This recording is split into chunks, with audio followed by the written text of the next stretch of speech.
Gold, trusted gold buyers. మీరు తాకట్టు పెట్టిన బంగారాన్ని విడిపించి ఈ రోజు ఉన్న మార్కెట్ ధరకు కొనబడును.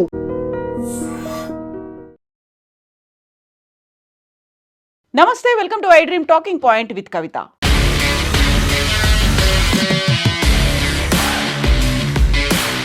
Operation epic fury America Iran మీద దాడి చేసిన దానికి గుర్తుగా పెట్టుకున్న పేరు. రోరింగ్ లయన్ ఇజ్రాయెల్ అదే యుద్ధానికి పెట్టినటువంటి పేరు. అమెరికా, ఇజ్రాయెల్ సంయుక్తంగా చేపట్టినటువంటి ఈ ఆపరేషన్ అంతర్జాతీయ చరిత్రలోనే అతిపెద్ద సైనిక చర్యగా నిలిచింది. ఈ operation Iran supreme leader Ali Khamenei మరణంతో పాటుగా ఆ దేశ సైనిక వ్యవస్థను అస్తవ్యస్తం చేసింది. Iran supreme leader Ayatollah Ali ఖమేనీని లక్ష్యంగా చేసుకొని ఫిబ్రవరి 28, 2026 నిర్వహించినటువంటి అత్యంత రహస్య భారీ సైనిక దాడికి పెట్టిన పేరు operation epic fury roaring lion. Day టైంలో జరిగినటువంటి దాడి ఇది. ఎవరు నిర్వహించారు? అమెరికా నాయకత్వంలోని మిత్ర దళాలు, ముఖ్యంగా ఇజ్రాయెల్ సహకారంతో ఈ ఆపరేషన్ను చేపట్టింది. ఇరాన్ రాజధాని టెహ్రాన్లోని అత్యంత కట్టుదిట్టమైనటువంటి భద్రత ఉండేటువంటి సుప్రీం లీడర్ నివాసం, కమాండ్ సెంటర్లపై ఈ దాడులు జరిగాయి. ఎందుకోసం జరిగాయి, ఎందుకని అనేటువంటి వార్తలు ఇప్పుడు విపరీతంగా వినిపిస్తున్నాయి. ఇరాన్ శరవేగంగా అభివృద్ధి చేస్తున్నటువంటి అణు కార్యక్రమాలను పూర్తిగా అడ్డుకోవాలి అనే లక్ష్యంతో ఒకవైపు అమెరికా, మరోవైపు ఇజ్రాయెల్ కలిసి సంయుక్తంగా చేపట్టినటువంటి ఆపరేషన్ ఇది. మధ్యప్రాచ్యంలో ఇరాన్ మద్దతు ఉన్న గ్రూపుల ప్రభావాన్ని తగ్గించడంతో పాటుగా ఇరాన్ పాలనలో సమూలమైనటువంటి మార్పులు తీసుకురావాలి అనేటువంటి లక్ష్యంతో జరిగినటువంటి ఆపరేషన్ ఇది. ఆపరేషన్ ఎపిక్ ఫ్యూరీలో వాడినటువంటి ఆయుధాల గురించి కూడా ప్రపంచవ్యాప్తంగా చర్చ జరుగుతోంది. అమెరికా సెంట్రల్ కమాండ్, సెంట్కామ్గా పిలుస్తూ ఉంటారు. సెంట్కామ్ వివరించినటువంటి వివరాల ప్రకారం ఈ ఆపరేషన్ ద్వారా ఇరాన్లోని దాదాపు 2000కు పైగా లక్ష్యాలను ధ్వంసం చేశారు. వాటిలో అత్యంత ప్రధానమైనవి అలీ ఖమేనీ కాంపౌండ్. దీంతో పాటుగా అక్కడున్నటువంటి అణు కర్మాగారాల మీద కూడా అటాక్ జరిగింది. ఇరాన్ సుప్రీం లీడర్ నివాసంపై నేరుగా దాడులు జరిగాయి. ఇరాన్ సుప్రీం లీడర్ ఖమేనీతో పాటుగా ఆయన కూతురు, అల్లుడు, ఫ్యామిలీ మెంబర్స్, అక్కడున్నటువంటి కీలకమైనటువంటి నేతలందరూ మరణించారు. ఐఆర్జీసీ ప్రధాన కార్యాలయంలో గత 47 ఏళ్లలో సుమారు 1000 మంది అమెరికన్ల మరణానికి కారణమైనటువంటి ఇస్లామిక్ రివల్యూషనరీ గార్డ్ కార్ ఐఆర్జీసీగా పేర్కొంటారు. ఇది పర్టికులర్గా అమెరికన్ సైనికుల మీదే అటాక్ చేసింది. దీనికి పూర్తిగా ఇరాన్ ప్రభుత్వం మద్దతు ఉంది. ఆ నెట్వర్క్ని కంప్లీట్గా దెబ్బతీశారు. ఇప్పుడు ఐఆర్జీసీకి తల దాచుకోవడానికి ప్రధాన కార్యాలయం కూడా లేదు అనేది సెంట్కామ్ స్పష్టం చేసింది. ఇందులో వాడినటువంటి ఆయుధాలేంటి? ఈ దాడుల్లో అమెరికా తన అమ్ముల పొదిలో ఉన్నటువంటి అత్యంత శక్తివంతమైనటువంటి ఆయుధాలని మోహరించింది. గగనతల ఆయుధాలని వాడింది, డ్రోన్లని, నిఘా వ్యవస్థలను కూడా వాడింది. B-2 stealth బాంబర్లు, F-35 stealth ఫైటర్లు, F-22, F-18, F-16 వంటి ఫైటర్ జెట్లని వాడింది.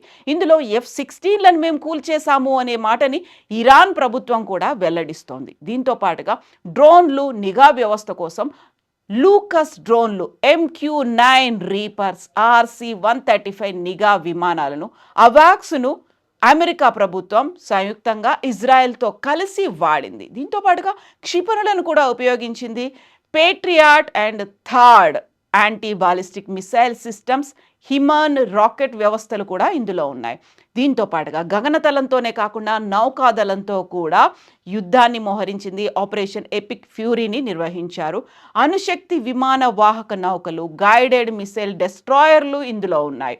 ఓవరాల్గా అయితే అటు గగనతలంతో పాటుగా డ్రోన్లు, మిసైలు, ఫైటర్ జెట్లు, నావికాదళం ఇవన్నీ కలిసి ఈ సంయుక్త ఆపరేషన్ను నిర్వహించాయి. ఈ దాడుల ఫలితంగా ప్రపంచవ్యాప్తంగా భిన్నమైనటువంటి స్పందనలు వస్తున్నాయి. రష్యా, చైనాలు అయితే దీన్ని ఖండించాయి కూడా. ఇరాన్ సుప్రీం లీడర్ మరణించడంతో ఆయన కుటుంబ మూలాలున్నటువంటి భారతదేశంలోని వివిధ ప్రాంతాల్లో తీవ్రమైనటువంటి విషాదం అనేది కనిపిస్తోంది. అక్కడ ఆందోళనలు కూడా కనిపిస్తున్నాయి. అందులోనూ ఖమేనీతో సంబంధాలు ఉన్నటువంటి ఒక సుదూర రిలేషన్ ఉన్నటువంటి ప్రాంతాలు కూడా భారతదేశంలో ఉన్నాయి. అందులో ప్రధానంగా ఉత్తరప్రదేశ్లో ఉన్నటువంటి ఖింతూర్, ఖమేనీ తాతగారైనటువంటి సయ్యద్ అహ్మద్ ముసావి ఆయన జన్మస్థలం కింతూర్ కావడంతో అక్కడ నిరసనలు, సంతాపం కూడా వ్యక్తమవుతున్నాయి. దీంతో పాటుగా అలీపురాలో ఉన్నటువంటి కర్ణాటక 1986లో ఖమేనీ ఆ ప్రాంతాన్ని సందర్శించారు. అక్కడ మసీదులో ఆయన ప్రార్థనలు కూడా చేశారు. ఆ గ్రామంలో ప్రజలు తమ ఆధ్యాత్మిక గురువుగా ఖమేనీని భావిస్తూ ఉంటారు. అక్కడ ఎక్కువగా షియాలు ఉంటారు కాబట్టి తమ ఆధ్యాత్మిక గురువు చనిపోయినందున 3 రోజుల పాటు సంతాప దినాల్ని కూడా వాళ్ళు పాటిస్తున్నారు.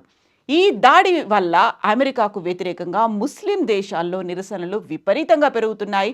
3వ ప్రపంచ యుద్ధం కూడా వచ్చే అవకాశాలు ఉన్నాయి అనేటువంటి ఆందోళన కూడా వ్యక్తమవుతున్నాయి. ఇక ఆపరేషన్ ఎపిక్ ఫ్యూరీ ద్వారా మధ్య ప్రాచ్యం అంటే మిడిల్ ఈస్ట్లో ఇరాన్ ప్రభావాన్ని తగ్గించి అణు కార్యక్రమాలను నిలిపివేయడమే లక్ష్యంగా అమెరికా ఈ చర్యలు తీసుకుందని, దానికి ఇజ్రాయెల్ సహకారమే కాదు, ఇజ్రాయెల్ ప్రోద్బలం కూడా ఉంది అనేటువంటి మాటలు వినిపిస్తున్నాయి.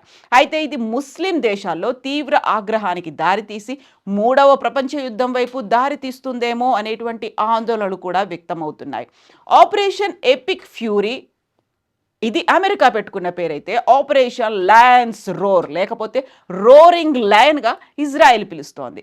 ఫిబ్రవరి 28, 2026న ఇరాన్లో ఉన్నటువంటి కీలకమైనటువంటి నగరాలు, సైనిక స్థావరాలపై జరిగిన దాడులను అమెరికా, ఇజ్రాయెల్ ఈ 2 పేర్లతో అయితే పిలుస్తూ ఉన్నాయి. అందులోనూ ప్రధానంగా ఇప్పటిదాకా చూసినవన్నీ కూడా నైట్ టైం జరిగితే ఈ ఆపరేషన్ ఎపిక్ ఫ్యూరీ అనేది డే టైంలో జరిగింది. అందులోనూ ప్రధానమైనటువంటి నగరాలను కేంద్రంగా చేసుకున్నటువంటి దాడి ఇది. ఈ ఆపరేషన్లో భాగంగా ఇరాన్లో ఉన్నటువంటి 5 అత్యంత కీలకమైనటువంటి ప్రాంతాలను లక్ష్యంగా చేసుకొని అవే టార్గెట్గా దాడుల్ని, డ్రోన్లని, మిసైళ్ళని, ఫైటర్ జెట్లని ఉపయోగించుకున్నారు. దీనికి ప్రధానంగా ఇరాన్ రాజధాని టెహ్రాన్ ఇది. ఇక్కడ సుప్రీం లీడర్ నివాసం ఉంది, కమాండ్ కంట్రోల్ సెంటర్లు కూడా ఉన్నాయి, వాటి మీద అటాక్ జరిగింది. ఇస్ఫహాన్ అనేది అక్కడ ఇరాన్లో ఉన్నటువంటి అణు పరిశోధనా కేంద్రాలకు నిలయం. అక్కడిని కూడా కంప్లీట్గా తమ హ్యాండ్ ఓవర్లోకి తీసుకున్నారు. ఖోమ్ మతపరమైనటువంటి వ్యూహాత్మక ప్రాముఖ్యం ఉన్నటువంటి నగరం ఇది. చాలా కీలకమైనటువంటి ప్రాముఖ్యత ఉన్నటువంటి నగరం ఇరాన్లో ఉంటుంది. ఇక క్షిమరి తయారీ కేంద్రాలు ఉన్నటువంటి ప్రాంతం ఖరాజ్. దీంతో పాటుగా సైనిక, వైమానిక స్థావరాలు ఉన్నటువంటి చోటు కెర్మాన్ షా. ఈ 5 ప్రధాన లక్ష్యాలుగా అమెరికా, ఇజ్రాయెల్ కూడా దాడుల్ని చేశాయి. బట్ ఆపరేషన్ మెయిన్ టార్గెట్ ఏంటి? అమెరికా పెంటగాన్తో పాటుగా ఇజ్రాయెల్ రక్షణ దళాలు ఈ దాడుల వెనుక 3 ప్రధాన ఉద్దేశాలను ప్రకటించాయి. అందులోనూ పర్టికులర్గా for the first time and అన్నిటికంటే ముఖ్యంగా కనిపిస్తోంది ఇరాన్ అభివృద్ధి చేస్తున్న అణు ఆయుధ తయారీ సామర్థ్యాన్ని పూర్తిగా తుడిచిపెట్టాలి అనేది. ఒకవేళ ఇరాన్ చేతిలో కనుక అణు ఆయుధాలు ఉన్నట్టయితే అది అమెరికాని, ఇజ్రాయెల్ని కూడా మించిపోతుంది అనేటువంటి భావన కలిగింది. దీంతో పాటుగా Iran supreme leader and IRGC Islamic revolutionary guard corps ఉన్నత స్థాయి అధికారులను లక్ష్యంగా చేసుకున్నారు. ఇక థర్డ్ వన్, ఇరాన్ క్షిపణి వ్యవస్థలు, నౌకాదళాన్ని నిర్వీర్యం చేయడం అనేది 3 ప్రధాన టార్గెట్లుగా ఈ అటాక్స్ జరిగింది. ఈ దాడుల్లో Iran supreme leader Ayatollah Ali Khamenei మరణించినట్లుగా ఇరాన్ ప్రభుత్వంతో పాటుగా అంతర్జాతీయ వార్తా సంస్థలు అయినటువంటి అల్ జజీరా కూడా ధృవీకరించింది. ఇదే మాటని అటు అమెరికా చెప్పింది, ఇజ్రాయెల్ కూడా అనౌన్స్ చేసింది. దానికి సంబంధించి ఖమేనీ ఫోటోల్ని కూడా విడుదల చేశారు. అయితే దీనికి ప్రతిచర్యగా ఇరాన్ ఆపరేషన్ ట్రూ ప్రామిస్ 4 అనేటువంటి ఒక పేరుతో ఇజ్రాయెల్, అమెరికా స్థావరాలపై క్షిపణి దాడులను కూడా ప్రయోగించింది. ఇరాన్పై అమెరికా, ఇజ్రాయెల్ జరిపినటువంటి సంయుక్త ఆపరేషన్ ఎపిక్ ఫ్యూరీ ప్రపంచ సైనిక చరిత్రలో అత్యంత భారీ వైమానిక దాడుల్లో ఒకటిగా నిలిచిపోతోంది అనేది. ఈ ఆపరేషన్లో అమెరికా తన అమ్ముల పొదిలో ఉన్నటువంటి అత్యున్నత సాంకేతిక ఆయుధాలన్నింటినీ ప్రయోగించింది అనేటువంటి వార్తలు కూడా వినిపిస్తున్నాయి. ఆపరేషన్ ఎపిక్ ఫ్యూరీ ప్రపంచ సైనిక చరిత్రలో ఇది చాలా కీలకమైనటువంటి ఒక మలుపుగా ఉండబోతోంది. ఉపయోగించినటువంటి ఆయుధాలతో పాటుగా ప్రయోగించినటువంటి టెక్నిక్స్ అండ్ దీనికోసం ఉదయాన్నే ఎన్నుకోవడం అనేది శనివారం ఉదయమే ఫిబ్రవరి 28, 2026లో ఈ యుద్ధం అనేది ప్రారంభమైంది. ఇక అమెరికన్ సెంట్రల్ కమాండ్ వెల్లడించినటువంటి వివరాల ప్రకారం ఈ ఆపరేషన్లో ఇప్పటి వరకు ఇరాన్లో ఉన్నటువంటి 2000కు పైగా వ్యూహాత్మక లక్ష్యాలను ధ్వంసం చేశారు. అందులో ఖమేనీ నివాసం ఉంది, ఇంతకుముందు చెప్పుకున్నట్టుగా ఇస్లామిక్ రెవల్యూషనరీ గార్డ్ కోర్ ప్రధాన కార్యాలయాలు ఉన్నాయి, అత్యాధునిక యుద్ధ విమానాలు, క్షిపణి రక్షణ వ్యవస్థలు, నిఘా పరికరాలను ఉపయోగించారు.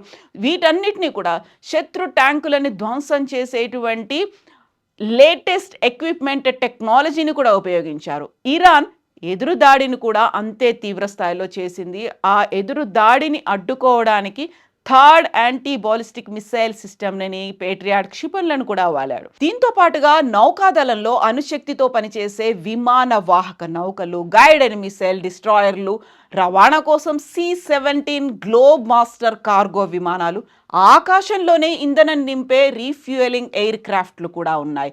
B-2 స్టెల్త్ బాంబర్లు ఈ ఆపరేషన్లో కీలకమైనటువంటి పాత్ర పోషించాయి. రాడార్లకు చిక్కకుండా భారీ బాంబులను చేరవేసే ఈ విమానాలు అమెరికాలోని వైట్మన్ ఎయిర్ ఫోర్స్ బేస్ నుంచి బయలుదేరి దాడుల అనంతరం టెక్సాస్లో ఉన్నటువంటి డైస్ ఎయిర్ బేస్కు చేరుకున్నాయి. సైప్రస్లో ఉన్నటువంటి బ్రిటన్ స్థావరంపై ఇరాన్ దాడి చేయడంతో యూకే ప్రభుత్వం అమెరికాకు మద్దతుగా నిలిచింది.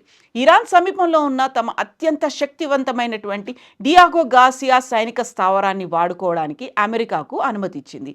ఈ బేస్ B-2 స్టెల్త్ బాంబర్ల ల్యాండింగ్, టేక్ ఆఫ్ కాను అయినటువంటి రన్వేలను కలిగి ఉండడంతో అమెరికాకు అది అదనపు బలంగా మారింది.